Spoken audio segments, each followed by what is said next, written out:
Dios me los bendiga, hermanos. Pónganse en pie, por favor.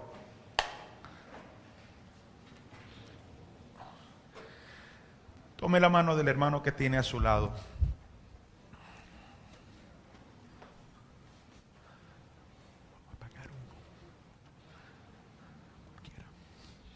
Padre, en el nombre de Jesús te damos gracias por esta oportunidad que tú nos das, Señor, de reunirnos nuevamente para seguir estudiando el libro de Daniel. Ojalá nos permita, Señor, terminarlo ya el día de hoy. Tampoco vamos a ir a la carrera, pero ojalá nos permitas terminarlo porque tenemos deseo de adentrarnos, Señor, en el libro de Apocalipsis. Padre Celestial, de nada serviría, Señor, el interés nuestro por estudiar si tu Espíritu no nos da revelación en el estudio. Y para esto tu palabra nos ha dicho que tú nos diste al Espíritu Santo para que conociésemos lo que de Él hemos recibido. Por eso, Padre, te pedimos que abras nuestro entendimiento, que el Espíritu Santo nos ilumine para que podamos entender, comprender estas palabras, Señor, y que esto pueda también marcar una diferencia en nuestras vidas, en lo que esperamos y poder ser de luz para otras personas. Te lo pedimos, Padre, en el nombre de Jesús. Hazte presente, Señor, en medio nuestro, que no sea un servicio más, que tu presencia esté manifiesta, Señor, al tiempo que estudiamos para que nuestras vidas sean transformadas para mejor. En el nombre de Jesús te lo pedimos. Amén y amén. Digan todos amén. Dele un abrazo al que tiene a su lado y dele una palabra que lo haga sentir bienvenido.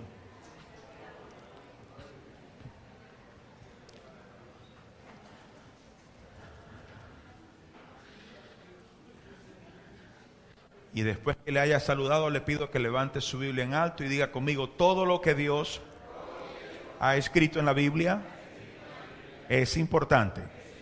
Por lo tanto, fundamentaré mis pensamientos, mis palabras y mis acciones en lo que ella dice, y me irá bien, ya que ninguna palabra de Dios puede fallar. Todo lo que Dios ha dicho, Él lo hará. Amén. Pueden sentarse, hermanos. La última vez que estudiamos, hermanos, quedamos en el capítulo 11 y habíamos terminado en el versículo 9, si no estoy equivocado. ¿Correcto?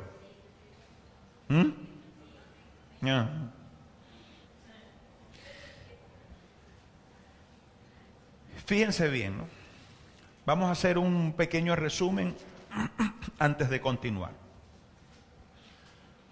Recuerden que en el capítulo 8, Daniel tiene una visión del macho cabrío y del carnero, y que estos animales representaban al imperio medo-persa y a los griegos. Ahora bien, si nosotros recordamos la figura que vio Nabucodonosor en su sueño, esta figura representaba 4 reinos, con la extensión de ese cuarto posteriormente en la unión del hierro y el barro. Pero en la figura se ven 4 reinos, y son 4 reinos que impactarían sobre la nación de Israel hasta que se acabaría la dominación, y entonces Dios vendría a establecer su reino sobre ellos. Ahora bien, cuando luego Daniel tiene en el capítulo 8 la visión del carnero y del macho cabrío, estos 2 animales representan solo 2 de los 4 reinos que Nabucodonosor había visto en la estatua, que eran el imperio medo-persa y el imperio griego.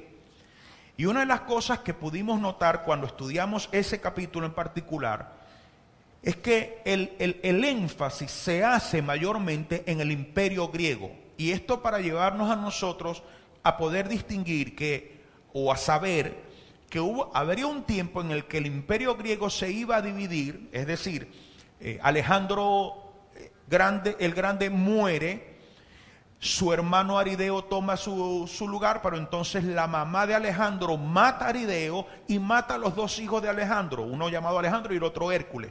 Entonces el reino no tuvo un sucesor de Alejandro para que se encargase de él, fue dividido entre sus 4 generales. Uno de esos generales que se encarga de Siria es un hombre llamado Seleuco. De este hombre sale uno que se llama Antíoco Epífanes, que ya lo vamos a leer, que es la representación del anticristo. Es el tipo y figura del anticristo. ¿Por qué se nos da a nosotros esta información particular de estos 2 reinos acá? No porque el medo y el persa fueran más importantes o más fuertes, sino para hacernos saber a todos los creyentes y a los israelitas que de ese imperio habría de salir esta persona que sería el anticristo. Luego, cuando llegamos al capítulo 10, Daniel tiene una visión. En esa visión él ve al Señor. Ya ustedes recuerdan que él, aparte del Señor, ve un ángel, el ángel le fortalece, pero no queda con suficiente fuerza. El Señor viene, lo fortalece y comienza el Señor a hablarle el mensaje. En el mensaje comienza hablando de los medos y los persas, pero es un mensaje corto. Dice: se levantará un rey de Grecia que vendrá contra ellos, y luego toda la información que se desarrolla tiene que ver solamente con el reino de los griegos. ¿Por qué solamente con ellos? Si por ejemplo el reino romano cubrió más, abarcó más, fue más poderoso y incluso duró mucho más. ¿Por qué se concentra en esto? Porque la Biblia nos está haciendo saber a nosotros que es precisamente de un pueblo, de estos mencionados, de estos reinos, de donde habrá de salir el anticristo. Ahora, recuerden que el Señor comienza a hablarles, ¿verdad?, cómo se van a ir dando las cosas, y es impresionante cómo el Señor le advierte lo que va a suceder, qué rey va a pelear con este, quién es el que va a ganar, la hija de este se casa con aquel, la precisión histórica con la que el Señor le habla a Daniel y cómo las cosas al paso del tiempo se van cumpliendo. Obviamente Daniel no pudo ver el cumplimiento de esas cosas porque él murió. Pero para aquellos que conocían las escrituras a detalle y entendían bien esta profecía de Daniel, cuando vieron, ¿verdad?, que la hija de que Berenice, por ejemplo, se casó con uno de los Seleucos, y todas esas cosas, fueron viendo la precisión del Señor en el cumplimiento de cada una de esas profecías. Todo el tema del capítulo 11 gira en torno al imperio griego y a ciertos reyes y a su relevancia. Porque, como les decía, el Señor tiene la intención de que nosotros sepamos, tengamos idea de dónde va a salir el anticristo. Ya yo les comenté que por razones bíblicas, por la revelación bíblica, este anticristo tiene que venir de Siria. Porque en Siria estaban los Seleucos, porque de este Seleuco es que desciende Antíoco Epífanes, quien es el representante, es la figura del anticristo y de quien el Señor habló cuando en Mateo 24, verso 21, dijo, recuerden ustedes la abominación desoladora de Daniel. Esa abominación desoladora de Daniel la cumplió Antíoco Epífanes, que era un descendiente de Seleuco que gobernaba en Siria. Yo les mostré que los 10 cuernos que se unen en Apocalipsis capítulo 16 para entregar el reino al anticristo, y que son naciones que van a hacer guerra contra Israel, pues obviamente tienen que ser sus vecinos más cercanos para poderlo cercar, para poderlo rodear. Pero no todos los vecinos están directamente involucrados. Entonces hablábamos de lo que la Biblia menciona de manera clara, como lo son Irán, como lo son Rusia, como lo es Sudán, que son naciones mencionadas en Ezequiel capítulo 38 y capítulo 39. Pero luego hablábamos de las 7 colinas en donde reside la gran ramera, y sabemos que esta información nos habla de Roma, la cual se consigue en Italia. Entonces Italia es otra de esas naciones. Pero este anticristo viene de una nación donde él queda herido de muerte y él vuelve a levantarse y él quita el reino a otras 3 naciones, y de ese reino, de esas 3 naciones junto al de él, forma un solo reino para finalmente estas 10 naciones formar o entregarle esa coalición que le va a permitir a él comenzar a dominar al mundo completamente. Entonces, ¿qué nos está diciendo el Señor? Para poder llegar nosotros a Apocalipsis capítulo 13, tenemos que entender que el anticristo viene de Siria y el falso profeta viene de Israel. ¿Me están entendiendo? Recuerden esto siempre, hermanos, que les gusta estudiar la Biblia. La revelación bíblica es fragmentaria y progresiva. ¿Qué significa esto, pastor? Que a ninguno de los profetas del Antiguo ni del Nuevo se les dio la revelación completa de toda la verdad bíblica, sino que a uno se le dio una porción, a otro se le dio una porción, a otro se le dio una porción. No todos recibieron su porción al mismo tiempo, por eso fue progresiva y fue fragmentaria porque se le dieron pedazos a cada uno. Ahora llegamos al tiempo cuando Jesucristo muere y resucita, y entonces se escriben las porciones del Nuevo Testamento. El escritor del libro de Hebreos comienza diciéndonos: Dios, habiendo hablado muchas veces a sus hijos a través de los padres y los profetas, nos ha hablado ahora a través de su Hijo, dando a entender con esto que todo lo que ya Dios tenía que comunicar y revelar en cuanto a la verdad, ya todo está aquí, ya no hay nada más que añadir. Por eso cuando leemos el libro de Apocalipsis, que está bien colocado como el último de los libros, existe la advertencia de que nosotros, o sea que nadie puede a ese libro ni quitarle ni añadirle, porque precisamente el libro Apocalipsis representa el cumplimiento de toda profecía y la recompensa para los fieles y el castigo para los infieles. Entonces, el que esté ese libro colocado allí, en ese lugar, como el último de los libros de la Biblia, es el lugar adecuado para ese libro. Pero para entenderlo, ¿verdad? Para llegar allá y no nosotros confundirnos con que el anticristo puede salir de Estados Unidos o puede salir de Venezuela, o que nosotros no entremos en esas polémicas de cosas, de afirmar cosas que no sabemos ni entendemos. La Biblia nos habla entonces de manera específica. Por eso este capítulo 11 va hablando con esa precisión únicamente en cuanto a Grecia. No nos habla allí del Imperio Romano, que bajo el Imperio Romano los cristianos fueron perseguidos, sin embargo no se habla de ellos. No se habla de los babilonios, no se habla con más detalles de los persas, sino específicamente de los griegos. ¿Por qué? Porque de este hombre Seleuco que estuvo en Siria es que surge Antíoco Epífanes, que es tipo y figura del anticristo. ¿Me están entendiendo? Entonces, ya nosotros habíamos leído en el capítulo, habíamos estudiado el capítulo 11 hasta el versículo 9, y habíamos visto, ¿verdad?, las guerras paulatinas que se estaban dando entre el reino del norte y el reino del sur. Sabemos que este del reino del norte, en lo que a la posición de Israel se refiere, al norte está Siria y en el sur está Egipto.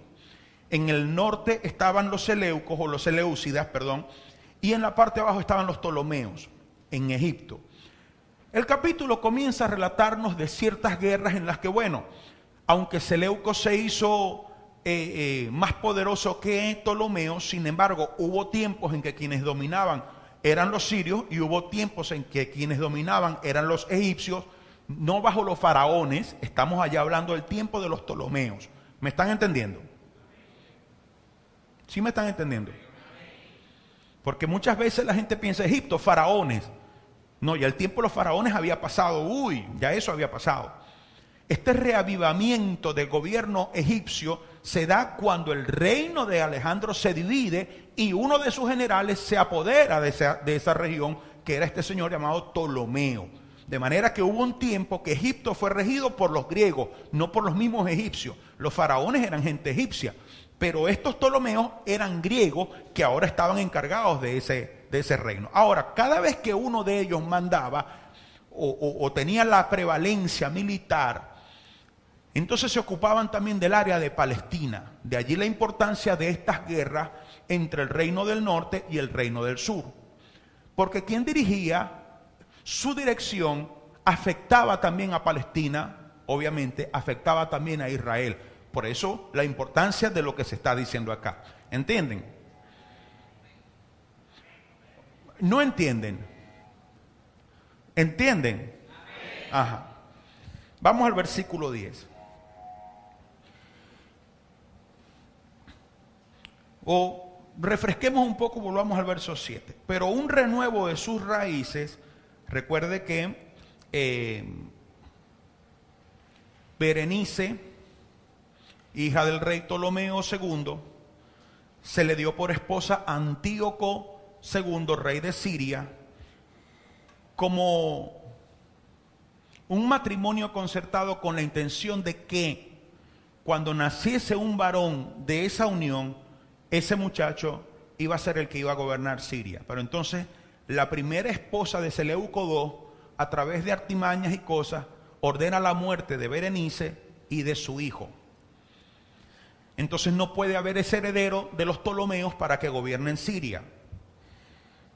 Pero un renuevo de sus raíces se levantará, un hombre llamado Ptolomeo III, que era hermano de Berenice. Se levantará sobre su trono y vendrá con ejército contra el rey del norte, contra Siria, contra Seleuco II, y entrará en la fortaleza y hará en ellos a su arbitrio y predominará.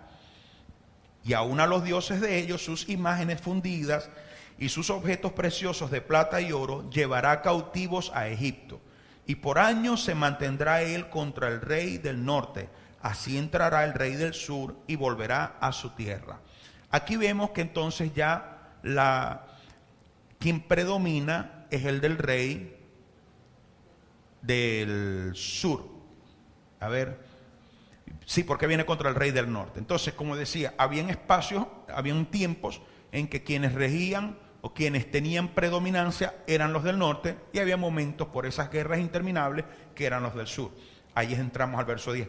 Mas los hijos de aquel se airarán y reunirán multitud de grandes ejércitos, y vendrá apresuradamente e inundará y pasará adelante, luego volverá y llevará la guerra hasta su fortaleza, o sea, hasta el máximo. Cuando hablan los hijos de aquel, obviamente el último sujeto de quien se habla, dice, así entrará en el reino el rey del sur. O sea, está hablando de los hijos del rey del sur. Por lo cual se enfurecerá el rey del sur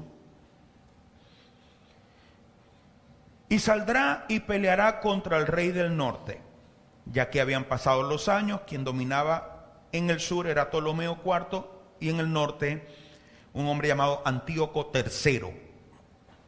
Y saldrá y peleará contra el rey del norte y pondrá en campaña multitud grande, y toda aquella multitud será entregada en su mano. Y al llevarse él la multitud, se elevará su corazón y derribará a muchos millares, mas no prevalecerá. O sea, en esta primera guerra él gana y él sigue con sus intentos porque se envalentona por sus primeros triunfos, pero a la final su reino no prevalece. Y el rey del norte, Antíoco III, volverá a poner en campaña una multitud mayor que la primera, y al cabo de algunos años vendrá apresuradamente con gran ejército y con muchas riquezas.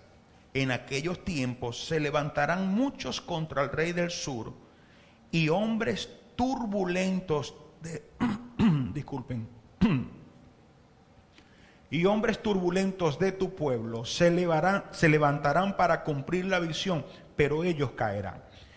O sea, había gente que estaba inconforme con el gobierno del sur. Cuando este rey del norte se decide venir a atacar nuevamente, habían ya algunos judíos que se sumaron también a ese ejército.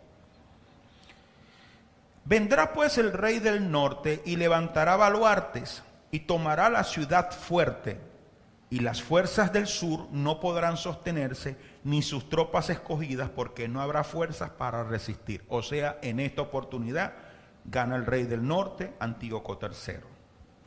Y el que vendrá contra él hará su voluntad, o sea, pasan los años, se levanta otro rey en el sur, Ptolomeo V, hace su voluntad, no habrá quien le pueda enfrentar, y estará en la tierra gloriosa, la cual será consumida en su poder. Es decir, la tierra gloriosa es Israel, Palestina. Entonces dice, ¿cómo comienzan ya los saqueos con estas tierras? Afirmará luego su rostro para venir con el poder de todo su reino, y hará con aquel convenios, y le dará una hija de mujeres para destruirle. Este Ptolomeo le da una hija a Antíoco III. Esa hija, esa mujer, era Cleopatra. Fíjense la importancia de esta mujer, la Biblia misma la menciona, pero no porque ella misma tuviera alguna relevancia, sino porque en la sucesión de los hechos, Dios nos va a llevar a quién es el anticristo. Este es el tema principal de ese capítulo. Le dará una hija de mujeres para destruirle, pero no permanecerá ni tendrá éxito. Volverá después su rostro a las costas y tomará muchas, mas un príncipe hará cesar su afrenta y aún hará volver sobre él su oprobio. Cleopatra se casa con este hombre, con este rey del norte, pero ya para ese entonces el imperio romano ya está teniendo actividad. Ya los romanos comienzan con su campaña de conquista, y recuerden que el imperio romano es descrito con dientes de hierro. De hecho, cuando Daniel ve la figura que representaba al imperio romano, dice que esa fue la que más le sorprendió, porque era la más grotesca y la más espantosa de todas. Y una de las cosas que nosotros entendimos del imperio romano es que ellos comían con los dientes y trituraban con los pies. O sea, eso no dejaban nada. Por donde iban pasando desmenuzaban. Entonces, este príncipe del cual dice que hará cesar su afrenta, fue un emperador romano llamado Lucio Cornelio Escipión. Cuando ustedes leen la historia romana, se van a encontrar con el nombre de este hombre llamado, lo acortan y lo llaman simplemente Escipión. Pues este Escipión viene en contra de Cleopatra, viene en contra del rey del sur, del rey del norte, quiero decir, y comienza ya a tomar posesión de ellos, y entonces comienza a debilitarse la influencia de los griegos en el imperio. Verso 19, luego volverá su rostro a las fortalezas de su tierra, mas tropezará y caerá y no será hallado. Y se levantará en su lugar uno que hará pasar un cobrador de tributos por la gloria del reino, pero en pocos días será quebrantado, aunque no en ira ni en batalla. Este fue otro rey que hubo en el reino del norte, llamado Seleuco IV. Este rey ya viene disfrutando de un imperio debilitado, y entonces él manda a un cobrador de impuestos a reforzar el cobro de impuestos en la tierra gloriosa que es Israel. Pero este mismo cobrador de impuestos lo traiciona y lo mata. Era un hombre llamado Heliodoro. Y le sucederá, aquí entramos en la parte ya más importante de la revelación, porque nos lleva al hombre que figura del final.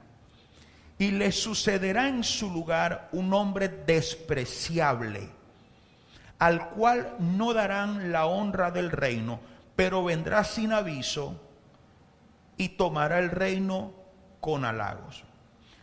Pues resulta que el reino no le pertenecía a él, le pertenecía a su sobrino, porque su hermano Seleuco IV había muerto.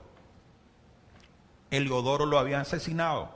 Entonces le correspondía, era al hijo de él, sobrino de Antíoco IV Epífanes, o conocido simplemente como Antíoco Epífanes. Pero este hombre dice que con halagos, el término hebreo, o el término utilizado allí en original, lo que significa es artimañas. Con artimañas, este hombre logra apoderarse del reino de una manera ilegal. Entonces, por eso se le comienza describiendo primero como un hombre despreciable, al cual no darán la honra del reino porque no le correspondía, pero a través de sus maquinaciones, de sus trampas y artimañas, logra entonces hacerse del reino. Dice, las fuerzas enemigas serán barridas delante de él como con inundación de aguas. Serán del todo destruidos junto con el príncipe del pacto. Este hombre llega a Israel y va acabando con todos sus enemigos, o sea, con todo aquel que no está de acuerdo con él, incluso con su mismo sobrino.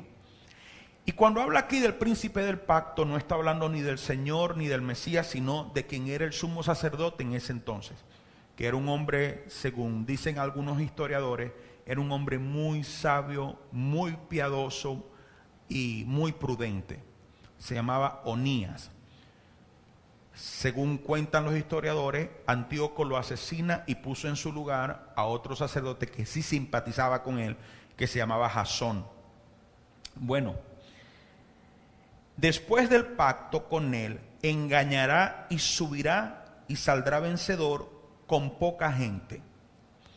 Esto es una cosa importante y quiero detener un momentito para explicarles algo, ¿no? En cuanto a lo que han sido los triunfos de los hombres a lo largo de la historia. Porque hombres que no tenían con qué pudieron ganar grandes victorias. Entonces, normalmente cuando se les estudia, se hace énfasis en la sabiduría humana que tenían, la destreza como generales, como guerreros, etc. Pero realmente lo que sucedió era que Dios les permitió alcanzar lo que alcanzaron. No hay manera en que uno alcance algo si Dios no lo permite. Por eso dijo la Biblia, no es de los fuertes la guerra. O sea, no porque uno sea fuerte o tenga el ejército más fuerte, no por eso va a ganar. ¿Me están entendiendo? Entonces, lo menciono porque aquí Antíoco Epífanes viene con poca gente y gana. O sea, él traía la desventaja y aún así él gana. Pero no era porque tenía superioridad, porque él era más astuto, porque se ideó mejores alternativas o estrategias de guerra. No, el asunto era que esto estaba escrito, él estaba cumpliendo lo que estaba escrito. Dios se lo permitió. ¿Me están entendiendo? Verso 24. Estando la provincia en paz y en abundancia, entrará y hará lo que no hicieron sus padres, ni los padres de sus abuelos, de sus padres, o sea, sus abuelos. Botín, despojos y riquezas repartirá sus soldados, y contra las fortalezas formará sus designios, y esto por un tiempo. El hombre comienza a hacer estrago, pero Dios no le permite que avance mucho, porque dice, y esto por un tiempo. Si me voy a la interpretación, y debería estar dentro de ese contexto, porque cada vez que Daniel me habló de la palabra tiempo significa siempre allí un año. Entonces, debo yo entender que esto lo hizo, esto que me está hablando aquí, este despojamiento por donde iba pasando, fue solo por un año. Y despertará sus fuerzas y su ardor contra el rey del sur con gran ejército.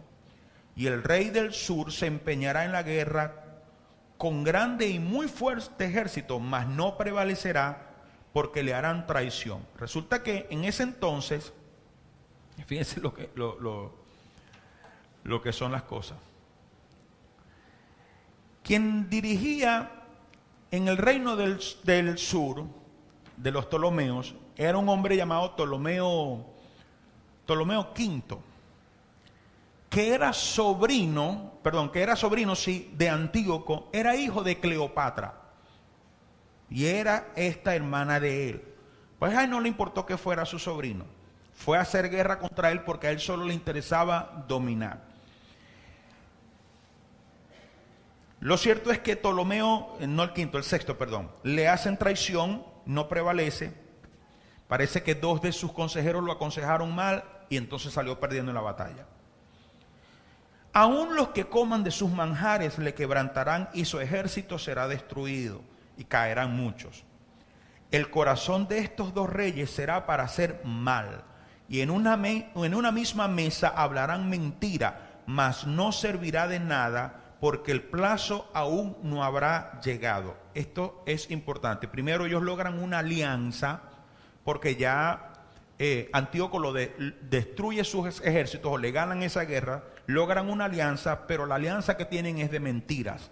Esto es un dato importante, porque una de las cosas que habla Pablo posteriormente en 2 a Tesalonicenses capítulo 2, él dice, cuando digan paz y seguridad, entonces vendrá sobre ellos destrucción repentina. Quiere decir que muchos acuerdos de paz que se hacen entre las naciones son acuerdos de hipocresía. ¿Me están entendiendo? Entonces, estos 2 reyes hacen sus acuerdos en la mesa, pero lo que se están es cayendo a cuento el uno con el otro. Verso 28. Y dice, porque el plazo aún no habrá llegado. O sea, esto tiene un tiempo de cumplimiento y él tiene un máximo de logros que podrá alcanzar. Cuando colme el máximo, cuando llegue al máximo de eso, entonces se acaba todo. Pero vamos a ver cómo es que se acaba. y volverá a su tierra con gran riqueza, y su corazón será contra el pacto santo, contra Israel. Hará su voluntad y volverá a su tierra. Pasa por Israel y la despoja. Al tiempo señalado volverá al sur, mas no será la postrera venida como la primera. La primera vez que él viene contra Ptolomeo VI, él prevalece. La segunda vez que él viene, ya no está Ptolomeo VI, está su hermano Ptolomeo VIII. Cuando él viene, no le va igual. Y la razón por la que no le va igual no es porque los Ptolomeos tuvieran prevalencia sobre él, sino porque comienza ya la mayor fuerza, o comienza a actuar con mayor fuerza el imperio romano. Porque dice, porque vendrán contra él naves de Quitim, y él se contristará. Quitim, según los manuscritos del Qumran, es la palabra utilizada para referirse a los romanos. Vendrán contra él naves de Roma, y él se contristará, y volverá y se enojará contra el pacto santo, y hará según su voluntad.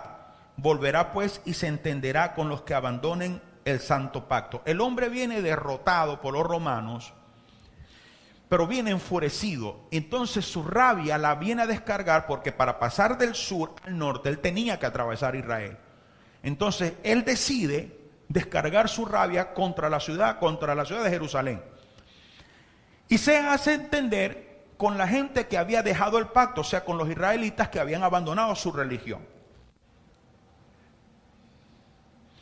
Y se levantará de su parte, verso 31, tropas que profanarán el santuario y la fortaleza, y quitarán el continuo sacrificio y pondrán la abominación desoladora. Esto es bien importante porque son las mismas palabras que Jesucristo habló en Mateo 24 cuando dijo, cuando veáis la abominación desoladora, de la cual habló el profeta Daniel, huid entonces por los montes, etc.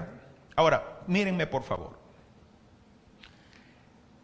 Yo les comenté, les dije, ¿verdad? Cuando Dios le habla a Daniel de las 70 semanas, que son 490 años, por lo menos los más estudiosos de los judíos, quienes los dirigían, ellos iban llevando sus numeritos.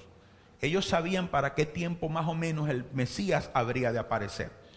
Por eso cuando Jesús llega, cuando Jesús aparece un tiempo en el que hay expectativa por ese Mesías, y ya habían aparecido falsos Mesías.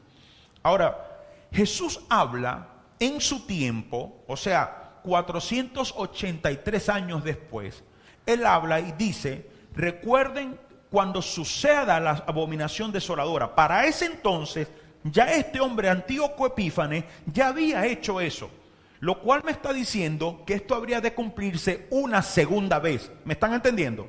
La primera vez fue con Antíoco Epífanes, la segunda vez será con el anticristo. La importancia de esta información que el Señor mismo le está dando a Daniel es que Él está hablando del anticristo.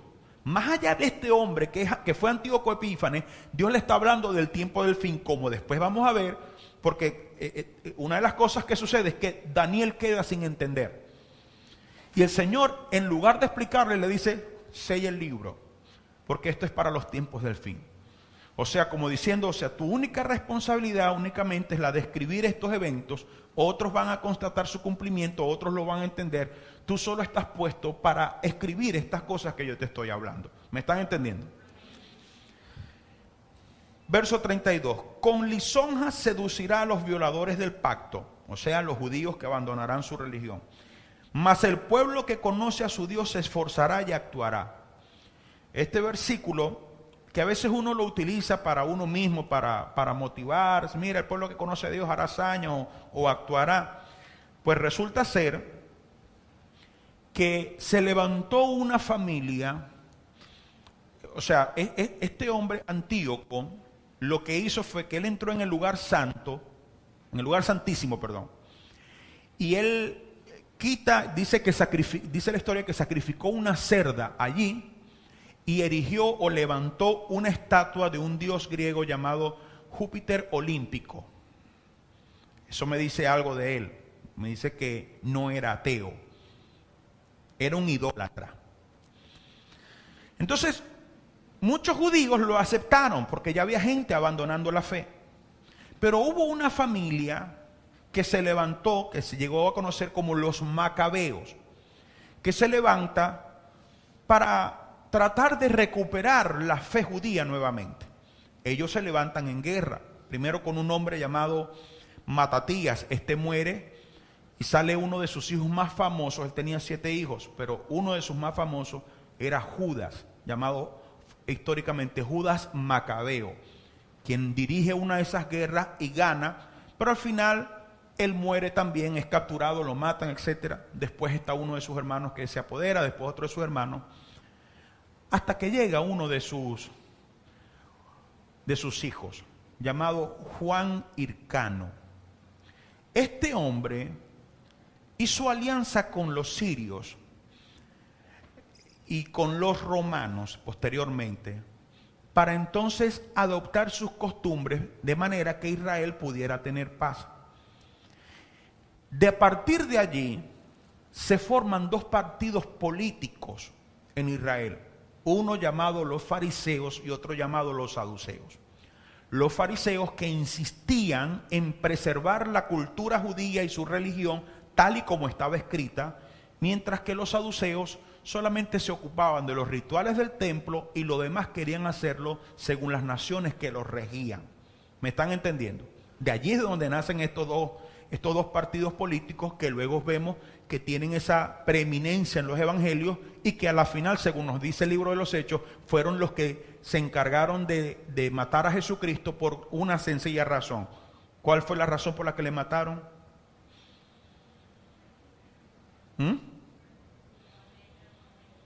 Señala la Biblia en el libro de los Hechos que los saduceos y los fariseos los mataron porque le tenían envidia.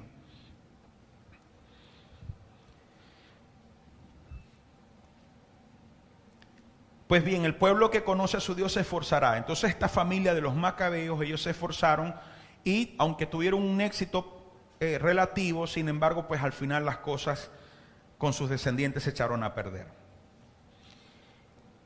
También, verso 34. Y en su caída serán ayudados de pequeño socorro y muchos se juntarán a ellos con lisonjas. También algunos de los sabios caerán para ser depurados y limpiados y emblanquecidos hasta el tiempo determinado, porque aún para esto hay plazo. Me gusta como lo dice la Nueva Versión Internacional, porque lo dice en concordancia con el original. Dice: algunos de los sabios caerán, pero esa prueba los purificará y perfeccionará, para que cuando llegue la hora final no tengan mancha alguna. Todavía falta mucho para que llegue el momento preciso. Todavía falta mucho para que llegue el momento preciso. Es decir, se está hablando del tiempo final, falta mucho, pero tienen que suceder estas cosas y Dios está permitiendo que esas cosas sucedan. ¿Por qué Dios les está permitiendo?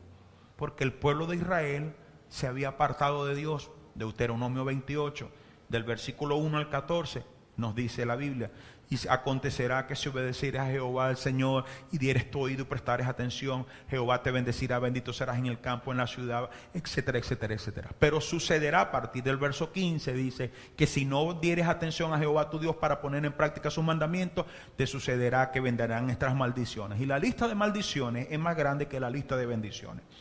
Todo esto le ocurrió a Israel porque Israel insistió en apartarse de Dios en la idolatría.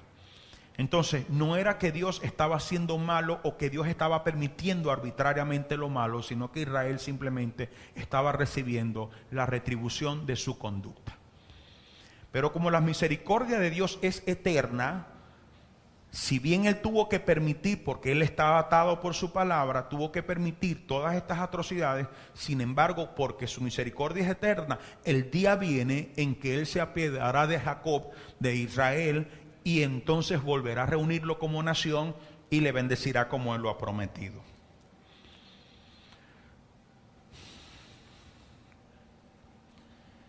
Verso 35. También algunos de los sabios caerán para ser depurados y limpiados y emblanquecidos hasta el tiempo determinado, porque aún para esto hay plazo. O sea, aquí me está hablando de que en los tiempos de prueba, ¿verdad?, los que son de Dios de verdad, pues son emblanquecidos, son depurados, son santificados aún más. Y que a veces eso sucede pues con ese fin de que uno pueda mostrar esa santidad. Pero cuando se llega al verso 36, hay como un salto. Vamos a ver por qué.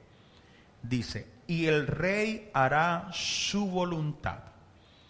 Fíjense que no dice si es el rey del norte o si es el rey del sur. Desde que comenzamos el capítulo 11, particularmente desde el versículo 4 hasta ahora el verso 35, se ha marcado la diferencia de si el rey es el del norte o si es el del sur. Sin embargo, aquí me dice simplemente y el rey. Todos los teólogos están de acuerdo en afirmar que este rey ahora del cual se va a hablar representa a otra persona y representa otro tiempo, lo cual estaría en concordancia con las últimas palabras del verso 35, cuando lo leímos en la Nueva Versión Internacional, porque dicen todavía falta mucho para que llegue el momento preciso.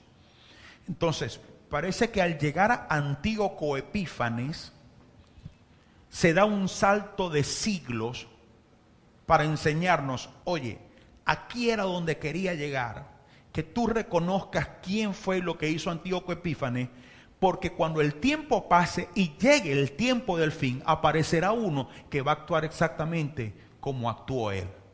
Entonces, Antíoco Epífanes, como he dicho tantas veces, es el tipo y la figura del anticristo. ¿Me están entendiendo, hermano?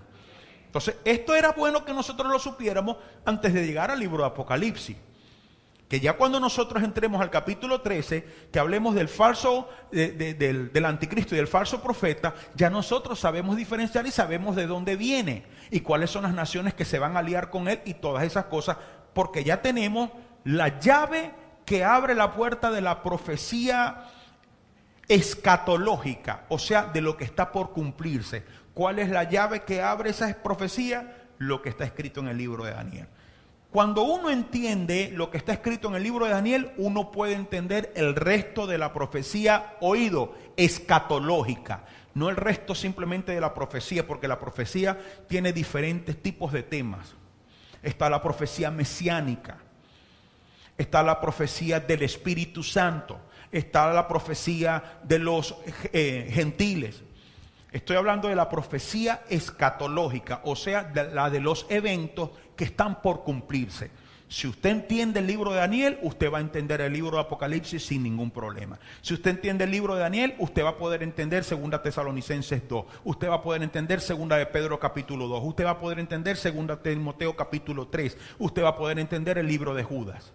Porque ya entiende que hay un contexto histórico, hay una sucesión de eventos que se van dando uno tras otro, que Dios los advirtió, los profetizó o los hizo saber con anterioridad, a fin de que nosotros podamos confiar en Él y saber que lo que prometió Él lo va a cumplir, y que lo que Él dijo que se cumpliría se está cumpliendo, se ha cumplido, se está cumpliendo y se cumplirá.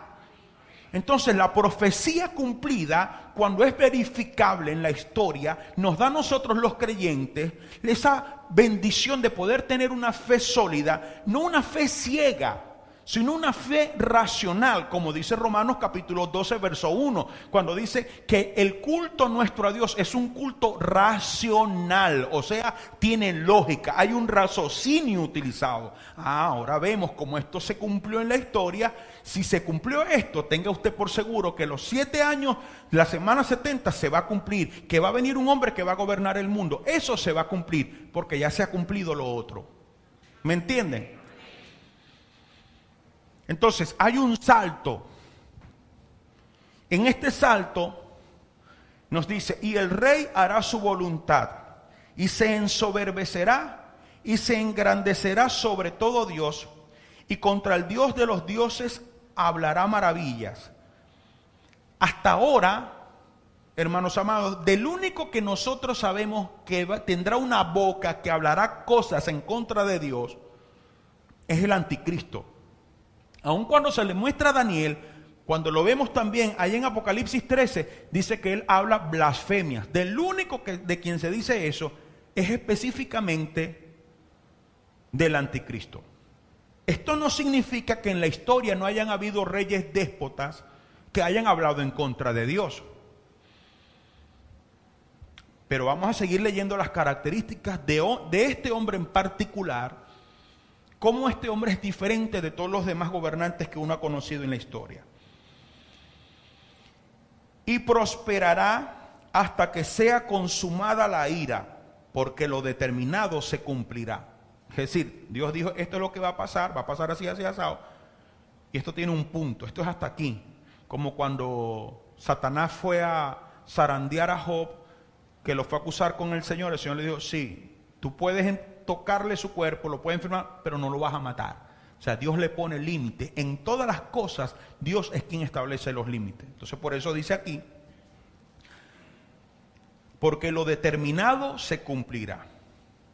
Del Dios de sus padres no hará caso, ni del amor de las mujeres, ni respetará a Dios algunos, porque sobre todo se engrandecerá. Un detalle particular del anticristo es que es homosexual. Antíoco Epífanes no fue homosexual, él tuvo esposa y él tuvo hijos. Usted pudiera hablarme de otros gobernantes en la historia que ya pasaron, el mismo Hitler, pero el mismo Hitler tuvo también sus mujeres. Solo que él, por argumentaciones políticas y como una propaganda a fin de ganar a más gente, él decía que no se casaba porque él estaba casado con Alemania, y esto a nivel propagandístico lo hacía apetecible para las mujeres, pero no es porque Hitler fuera homosexual. Entonces, una cualidad, una característica, porque no es cualidad, una característica del anticristo es que es un homosexual. Dice, del Dios de sus padres no hará caso, ni del amor de las mujeres, ni respetará a Dios alguno, porque sobre todo se engrandecerá. Fíjense que Antíoco Epífanes, cuando él entra al lugar santísimo y sacrifica la cerda, él levanta allí la imagen de un dios pagano, Júpiter olímpico. O sea, el tipo no era ateo. Él creía en Dios, pero él creía en su propio Dios. Ahora, este del que me está hablando aquí, dice, no respetará a Dios alguno, porque sobre todo se engrandecerá, mas honrará en su lugar al Dios de las fortalezas, Dios que sus padres no conocieron, lo honrará con oro y plata, con piedras preciosas y con cosas de gran precio. Con un Dios ajeno se hará de las fortalezas más inexpugnables y colmará de honores a los que le reconozcan, y por precio repartirá la tierra. Fíjense bien. Todos los déspotas que el mundo ha conocido han creído en algún Dios. Han tenido algún tipo de ¿cómo se le dice eso? De creencia. Este hombre no cree en ningún Dios, ni en los dioses de sus padres, aunque eran dioses paganos. Dice que él creerá en el Dios de las fortalezas. En esto hay opiniones divididas entre los teólogos, porque algunos piensan que el Dios de la fortaleza es la guerra. Yo no estoy de acuerdo con esa opinión, porque una de las cosas que tiene el anticristo, y aquí es donde vamos sumando una revelación con otra, es decir, míreme por favor, cuando ya yo entro a estudiar esta parte, no puedo solo guiarme por esta revelación fragmentada que tengo aquí, sino que tengo que buscar otros fragmentos de la verdad que posteriormente se dijeron. Por ejemplo, en 2 Tesalonicenses se dice del anticristo, en el capítulo 2, dice que este hombre surge por el poder de Satanás. En Apocalipsis me dice que este hombre, en Apocalipsis 16, es una bestia que sube del abismo. O sea que la información que Pablo me da ya en 2 Tesalonicenses y la que me da Apocalipsis, me dicen a mí que este hombre está consciente de que el diablo lo respalda. Porque, óigame, otra característica del anticristo es que él es, guardando las distancias, ¿verdad? Pero él es la imitación de Jesucristo. ¿Me entiendes? Jesucristo era el Hijo de Dios. Este anticristo es el hijo del diablo. Así como en Cristo residió toda la gracia y el poder de Dios, sobre este hombre residirá toda la fuerza y el poder del diablo. ¿Me están entendiendo? Entonces, al hablarme aquí del Dios de la fortaleza, me permito recordarme y recordarles a ustedes que en 2 Corintios 10, el Señor nos habla, Pablo nos habla y nos dice que las armas de nuestra milicia no son carnales, sino poderosas en Dios para la destrucción de fortalezas.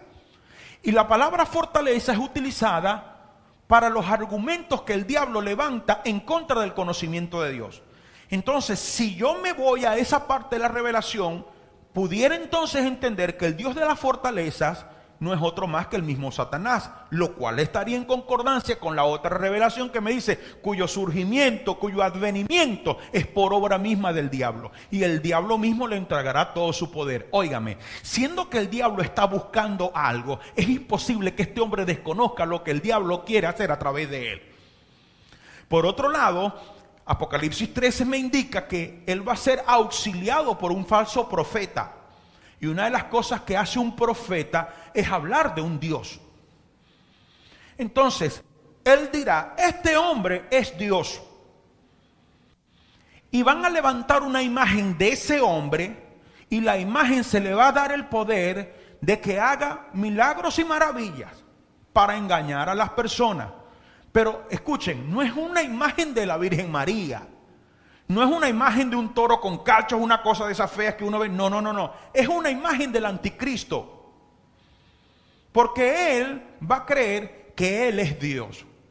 O sea, Satanás pondrá en su cabeza que él sí es Dios. Por eso él no creerá ni en los dioses de sus padres ni de sus abuelos. O sea, él no va a adorar ningún tipo de Dios que se conozca o del cual se haya hablado. Él no va a adorar a ninguno de esos.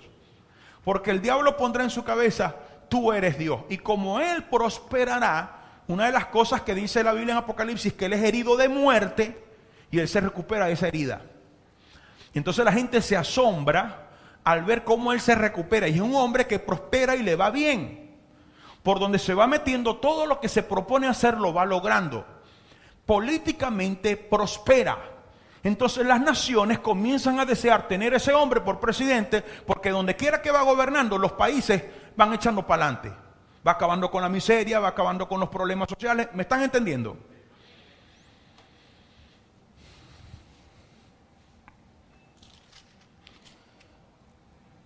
Ya estoy casi sobre las 8, pero yo creo que es necesario que terminemos para que no quedemos con dudas sobre este hombre, porque todavía sigue hablando de él.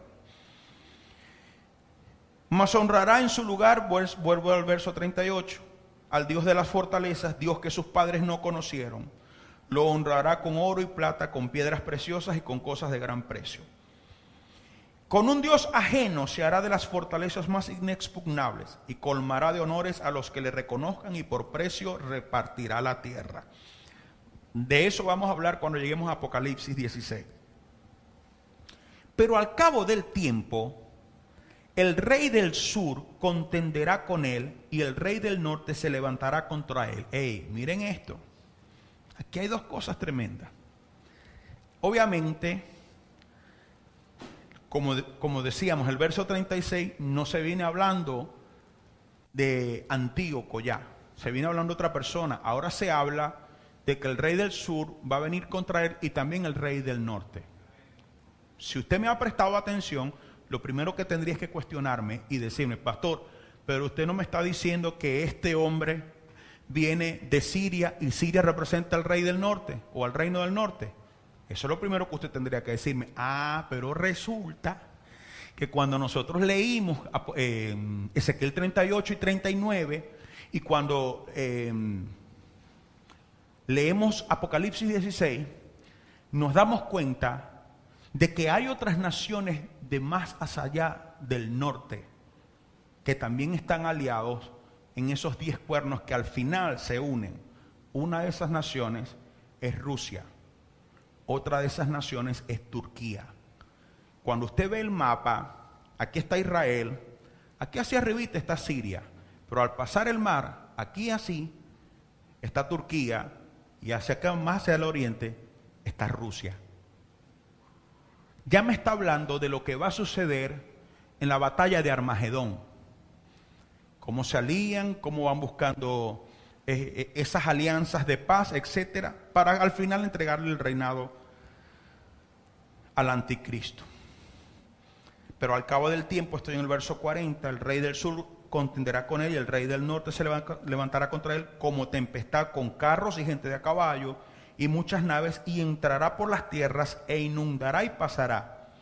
Entrará a la tierra gloriosa y muchas provincias caerán, mas éstas escaparán de su mano: Edom y Moab y la mayoría de los hijos de Amón. Moab y Amón son descendientes de Lot, mientras que Edom es Esaú, o los descendientes de Esaú. Extenderá su mano contra las tierras y no escapará el país de Egipto, y se apoderará de los tesoros de oro y plata, de todas las cosas preciosas de Egipto, y los de Libia y Etiopía le seguirán. Fíjense cómo se mencionan estas tres naciones: Egipto, Libia y Etiopía. Ahora, ¿qué leímos nosotros acerca de este cuerno pequeño que se levantaba y hablaba cosas grandes contra Dios? ¿Y qué dice el Apocalipsis 16? No decía que tres reinos que acabarían, que él sería el octavo rey, que esas tres naciones vienen a ser de él. Entonces queda él con Siria, queda con Egipto, queda con Libia y con Etiopía, que son las primeras que él conquista en su reinado mundial. ¿Lo están entendiendo? Bueno, si no lo están entendiendo, lo estudian después. Pero noticias del oriente y del norte lo atemorizarán, y saldrá con gran ira para destruir y matar a muchos, y plantará las tiendas de su palacio entre los mares y el monte glorioso y santo, mas llegará a su fin y no tendrá quien le ayude. Aquí habla de dos cosas: él tendrá su centro de operaciones en Jerusalén, pero luego, obviamente, por lo que nos dice Apocalipsis, al traspasar los mares, o al referirse a los mares, me habla de la gran Babilonia en Roma, la cual, según Apocalipsis 16, 17, luego es abandonada por estos reyes después de deshacer la alianza político-religiosa. Es abandonada, y se cumple entonces que estos reyes que se reúnen y tienen gobierno por una hora, o sea, según tiempo apocalíptico, que sería algo aproximadamente como una semana, le entregan el reino al anticristo, que es esta coalición de 10 naciones que vienen en contra de Israel, ayudados con otras naciones, pero las principales, estas 10 que ya les mencioné previamente. Bueno, lo tengo que dejar hasta aquí. Pensé que íbamos a poder terminar el capítulo 12, pero hay unas cosas del capítulo 12 que son importantes y no se las quiero dar a la carrera. Se las enseñaré la próxima semana, el próximo miércoles, si Dios lo permite. Muy bien, en relación a lo que enseñé, ¿tiene alguna duda, alguna pregunta? Su mano en alto, por favor. Mi hermano.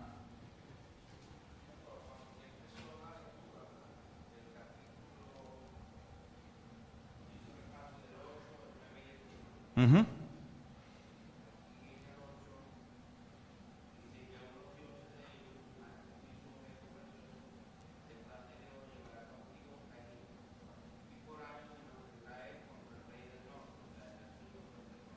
Uh-huh.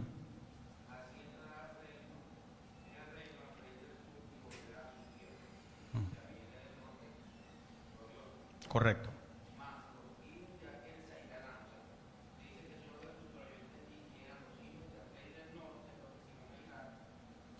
Yo le dije del sur, me equivoqué. Los hijos del rey del norte. Sí, los hijos del rey derrotado, porque obviamente este rey del sur, él sube contra los del norte, prevalece al punto de que quita de sus dioses sus imágenes fundidas, o sea, de sus tesoros, los trae y prevalece por unos años. O sea, fue un dominio de la parte del sur. Y cuando se molestan los hijos, si dije del sur, me equivoqué al hablar por la rapidez al hablar. Pero se refiere a los hijos del rey del norte, de los que estaban derrotados o sobre quienes prevalecía el rey del norte. Gracias por la corrección, mi hermano. Así que me gusta que me presten atención. ¿Alguna otra pregunta? Carlitos. Uh-huh.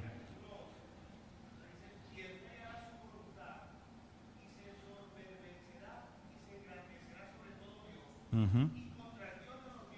Uh-huh.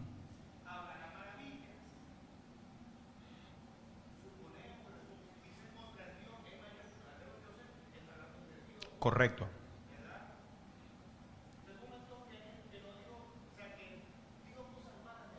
Sí.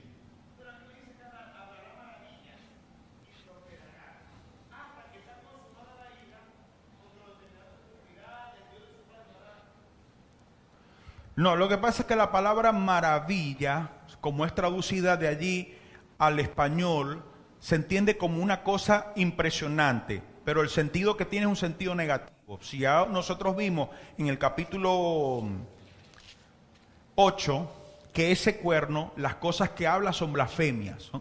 Y al decir en contra, obviamente no pueden ser cosas buenas al ser maravilla, al decir que son en contra y no a favor. Entonces el término allí, lo que pasa es que la versión Reina Valera es una traducción de traducciones. O sea que después que los manuscritos originales se tradujeron al hebreo, luego pasaron otros idiomas, finalmente llega este señor Casiodoro de Reina y traduce al español. Posteriormente, años después, no sé quién de Reina, entonces hace otra traducción, que es la que finalmente llega a nosotros y se conoce como la Reina Valera 60, porque en el año 1960 se hace una nueva revisión. Pero muchos de esos términos que aparecen allí tenían una connotación diferente en aquel entonces para como lo tenemos ahorita. Por ejemplo, la palabra tremendo. Para nosotros los cristianos evangélicos esa palabra tiene una connotación. Pero en el deporte eso tiene otra connotación. O si el servicio estuvo bueno, dice, no, eso estuvo tremendo. O sea, que estuvo grande. No, Dios está haciendo cosas tremendas.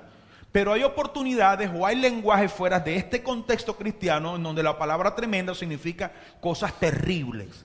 Entonces la palabra que se tradujo por maravilla se refiere a cosas grandes. Pero lo que nos deja allí claro es que primero dice en contra. Entonces, obviamente no son cosas buenas las que estaba hablando. Es una traducción.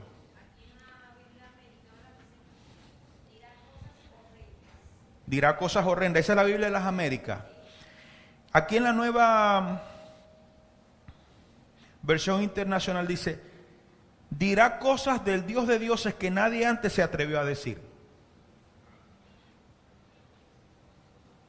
Por eso es bueno siempre, para los que les gusta estudiar la Biblia, ¿verdad?, tener varias versiones para hacer las comparaciones y sobre todo poder ir a lo que es más antiguo. Porque, por ejemplo, una de las cosas de las que yo les quería hablar el día de hoy, en el capítulo 12, verso 2, dice, y muchos de los que duermen en el polvo de la tierra serán despertados, uno para vida eterna y otros para vergüenza y confusión perpetua.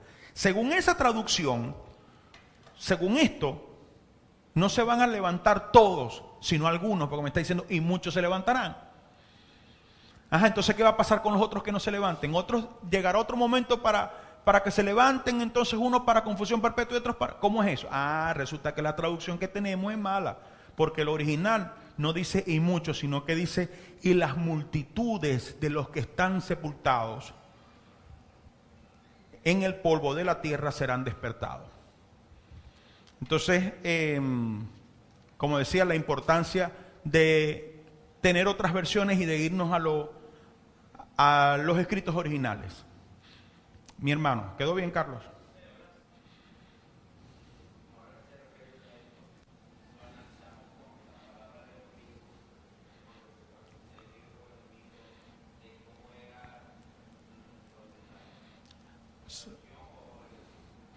Cuando la persona muere. Uh-huh. Uh-huh.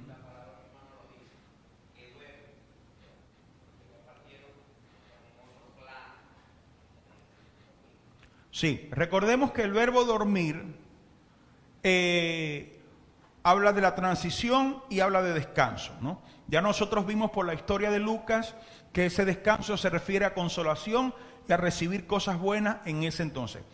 Pero cuando llegamos al capítulo 12 de Daniel, hay que entender lo siguiente, que el capítulo 12 de Daniel me habla ya del fin de los tiempos. Mientras que por ejemplo, lo que hablaba el domingo, por eso hice el hincapié varias veces, y dije, entre lo que acontece ahora, o sea, entre en que muere ahora y la venida del Señor, antes de que se dé ese evento glorioso, que es la esperanza bienaventurada, cuando lo mortal se vista de inmortalidad y lo corruptible se vista de incorrupción. Porque ahorita nosotros sabemos que los hermanos que han muerto, sus cuerpos siguen estando bajo tierra. O sea, no han experimentado todavía esa transformación. Entonces, eso es lo que sucede ahorita para ellos. Pero ya Daniel capítulo 12, cuando habla ahí de que muchos se levantarán, unos para confusión perpetua y otros para vida eterna, ya me habla del tiempo del fin, del fin, del fin. Ya para esto entonces sí tendríamos que ir a Apocalipsis 20 y conocer las dos resurrecciones, porque estos son eventos que tienen un orden. O sea, escúchenme, en el orden de las cosas, Cristo viene primero hasta las nubes, resucita a los que murieron en él y los que hayamos quedado seremos arrebatados. Luego de eso se desatan los 7 años de la gran tribulación, la semana 70 de Daniel. Al cumplimiento de esa semana 70, Jesucristo viene montado en un caballo blanco con sus santas miríadas de nosotros y sus ángeles para hacer guerra contra los enemigos de Israel. Se establece el reino de Cristo durante 1000 años en la tierra. Después de 1000 años, o sea, antes de que se cumpla ese reinado, o mejor, antes de que Cristo resucite, de que Cristo establezca su reinado milenial, ya todos los creyentes de toda la historia han participado de la primera resurrección, la cual la Biblia llama la resurrección para vida. Y dice, bienaventurados los que participan de esta resurrección, porque la muerte ya no tiene poder sobre ellos. Pero en el orden de las cosas, después de estos 1000 años, ¿verdad? Que luego Satanás es suelto y sale a engañar a las naciones y entonces el Señor hace descender fuego del cielo y tal. Después se da otra resurrección, que es la segunda. Esa es para los que murieron sin Cristo. Entonces dice la Biblia que los libros van a ser abiertos y el libro de la vida también. Y aquel cuyo nombre no se encontró en el libro de la vida pasará al lago de fuego con azufre. Ahí cambian las personas, las que estaban en el Hades, cambian de lugar, pero no para mejor, porque de ahí pasan al lago que arde con fuego y azufre. Entonces, el capítulo 12 de Daniel se refiere al fin del fin del fin del fin. Entonces ya ahí sí, la semana que viene que entremos les voy a explicar ese dormir y eso, porque ahí se habla incluso de recompensas y de otras cosas más, ¿no? ¿Está bien, mi hermano? Dilenis.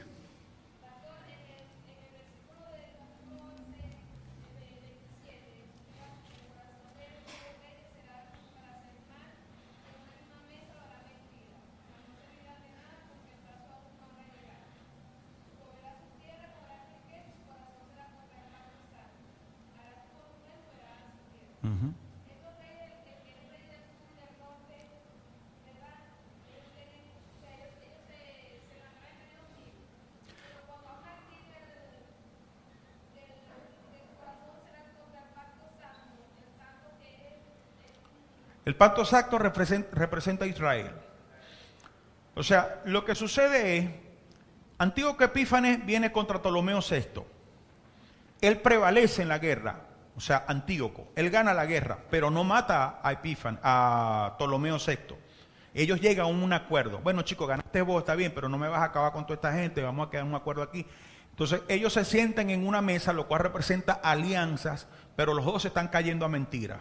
Porque Ptolomeo VI está buscando la manera de ganarle y Antíoco Epífanes está también buscando la manera de ganarle totalmente. Porque los dos son embusteros y los dos quieren predominar. Ahora, Antíoco le fue muy bien allí. Entonces, cuando él regresa al norte, obviamente tenía que pasar por Israel. Y una de las cosas que hace es que, pues voy a pasar por aquí, me voy a llevar algunas cositas por acá.